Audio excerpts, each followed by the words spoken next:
ہم نے جس دور میں اپنے ماں باپ سے دین سیکھا تو اس وقت اتنے فرقے بھی نہیں تھے، نہ بات بات پہ شرک کے فتوے لگتے تھے، اور نہ ہی لوگ دین کو کاروبار بنائے ہوئے تھے۔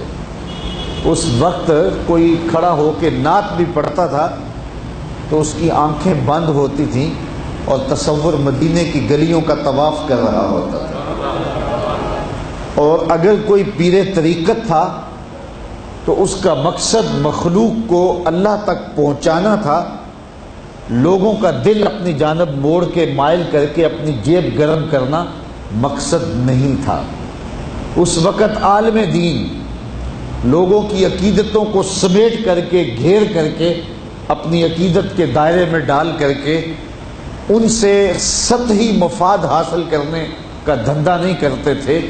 اس وقت عالم دین بندے کو گناہ سے نکال کر کے اللہ کی دہلیز پہ سجدہ ریز کرنے کا کام کرتے تھے۔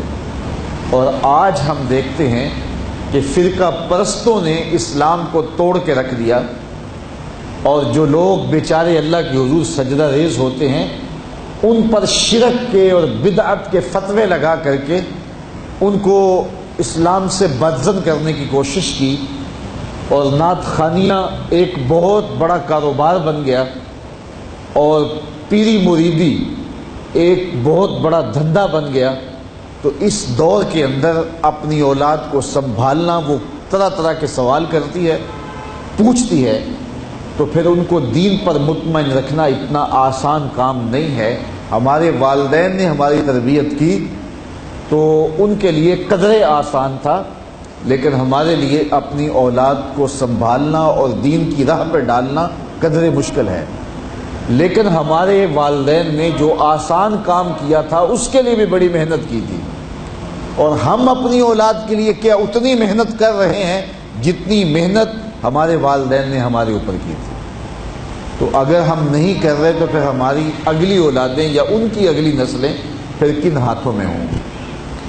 تو اس لیے ہمیں خاص طور پہ سوچنا چاہیے۔ میں نے قرآن مجید کی جو آیت کریمہ پڑھی ہے اس میں ارشاد فرمایا، اپنے آپ کو اور اپنی اولاد کو دوزخ کی آگ سے بچا لو جس کا ایندھن انسان اور پتھر ہے۔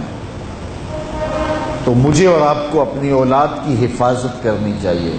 بعض اوقات ہم وطن چھوڑ کے یہاں آتے ہیں اس لیے کہ ہماری اولادوں کا مستقبل ٹھیک ہو جائے۔ ہم خود پردیس کاٹ لیتے ہیں، تنہائیاں کاٹ لیتے ہیں، اذیتوں سے گزر جاتے ہیں، لیکن اولاد راہ مستقیم سے بھٹک جاتی ہے۔ تو ہم نے ان کی دنیا کی زندگی کی تو سنوار دی، لیکن جو حقیقی ابدی اور سرمدی زندگی ہے جو کبھی ختم ہونے والی نہیں ہے تو وہ برباد ہوگی۔ تو ہم نے اپنی اولاد کا بھلا نہیں کیا ہے، اپنی اولاد کا نقصان کیا۔ تو ہمیں چاہیے کہ ہم اپنی اولادوں کی حفاظت کریں، اور اولادوں کی حفاظت کیا ہے؟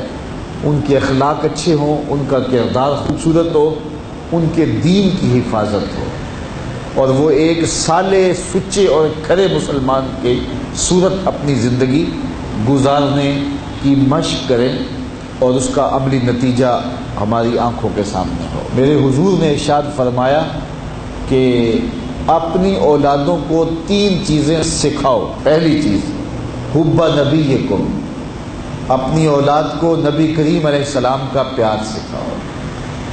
دوسری چیز وحب اہل بیتہ، اور حضور کے اہل بیت کا پیار سکھاؤ۔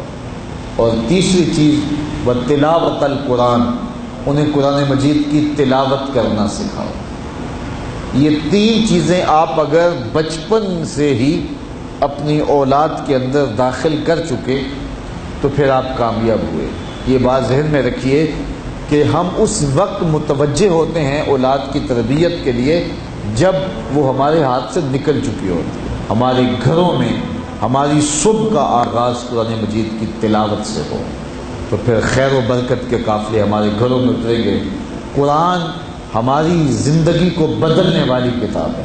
جب ہمارا ربط اس کتاب سے ہو جائے گا، پختہ تعلق اس کتاب سے قائم ہو جائے گا، تو پھر زمانے کی تیز آندھیاں بھی ہمارے پائے استقلال میں لغزش نہیں لا سکتی ہیں، نہ ہمارے عقائد میں خرابی آ سکتی ہے، نہ ہمارے عمل میں کمزوری آ سکتی ہے۔ اس لیے ہمیں معمول کے طور پہ قرآن مجید کو اپنی زندگیوں میں شامل کرنا چاہیے اور اپنی اولاد کو اس کا خوگر بنانا چاہیے۔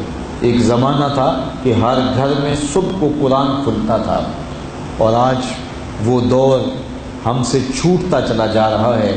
صبح کے وقت موبائل تو کھلتے ہیں لیکن قرآن نہیں کھلتا، جس کا نتیجہ کیا؟ آج بے برکتیوں کے ڈیرے ہیں۔